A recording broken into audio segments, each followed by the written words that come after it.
الحمد للہ رب العالمین والصلاة والسلام علی سید الانبیاء والمرسلین اما بعد فاعوذ باللہ من الشیطان الرجیم بسم اللہ الرحمن الرحیم۔ تحفظ اسلام آن لائن اکیڈمی میں خوش آمدید۔ السلام علیکم ورحمۃ اللہ وبرکاتہ۔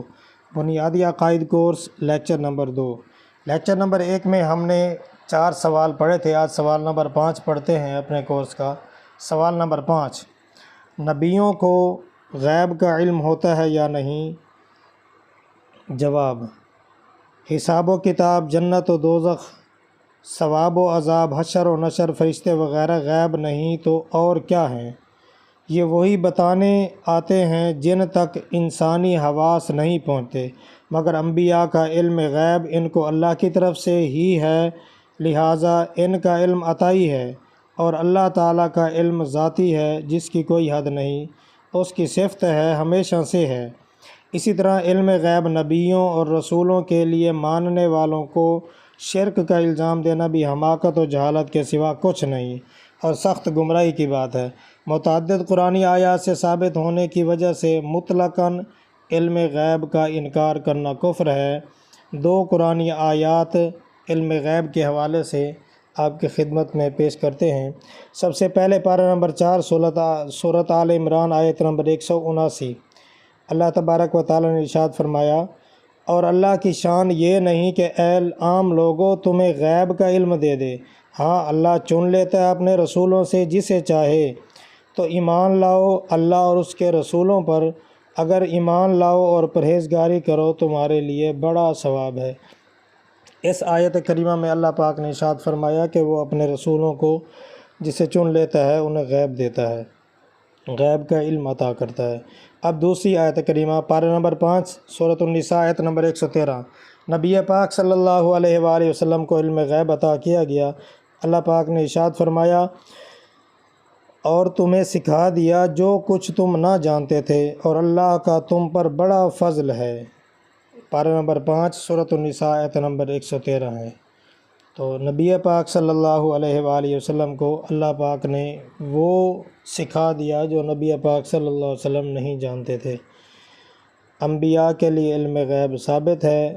متعدد قرآنی آیات سے ثابت ہونے کی وجہ سے اگر کوئی انبیاء کے علم غیب کا انکار کرتا ہے تو وہ کفر کرنے والا ہو جائے گا۔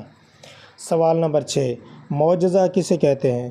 معجزہ وہ عجیب و غریب کام ہے جو عام طور پر یعنی عادتاً ناممکن ہو، اور ایسی باتیں اگر نبوت کا دعویٰ کرنے والے سے اس کی تائید میں ظاہر ہوں، ان کو معجزہ کہتے ہیں۔ جیسا کہ حضرت موسیٰ علیہ السلام کا عصا کا اژدہا بن جانا، حضرت سلیمان علیہ السلام کا میلوں دور سے چونٹی کی آواز سن لینا، حضرت داؤد علیہ السلام کے ہاتھ میں لوہے کا موم کی طرح نرم ہو جانا، حضرت عیسیٰ علیہ السلام کا مردوں کو زندہ کرنا، اور ہمارے پیارے نبی پاک صلی اللہ علیہ وآلہ وسلم کا ڈوبے ہوئے سورج کو واپس لوٹانا، چاند کے 2 ٹکڑے کرنا وغیرہ معجزات ہیں۔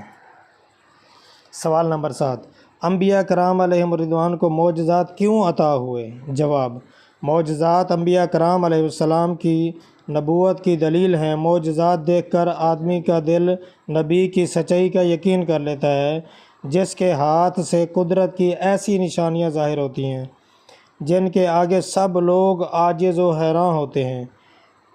ضرور خدا کا بھیجا ہوا ہے، چاہے ضدی دشمن نہ بھی مانے مگر دل یقین کر ہی لیتا ہے، عقل والے ایمان لے آتے ہیں۔ سوال نمبر 8، معجزہ اور کرامت میں کیا فرق ہے؟ وہ عجیب و غریب کام جو عادتاً ناممکن ہو، جسے نبی پاک صلی اللہ علیہ وآلہ وسلم یا نبی وہ عجیب و غریب کام جو عادتاً ناممکن ہو جسے انبیاء اپنی نبوت کے ثبوت میں پیش کریں، اس سے منکرین عاجز ہو جائیں، وہ معجزہ ہے۔ اور ایسا عجیب و غریب کام جو عادتاً ناممکن ہو، کسی ولی سے وہ کام ظاہر ہو جائے تو اسے کرامت کہتے ہیں۔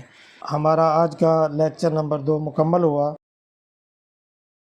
اللہ پاک ہم سب کو دین متین کی خدمت کرنے کی توفیق عطا فرمائے، اور آپ تمام احباب اس لیکچر کو اچھی طرح لکھیں بھی صحیح اور اس کو آگے شیئر بھی کریں۔ جزاک اللہ خیرہ۔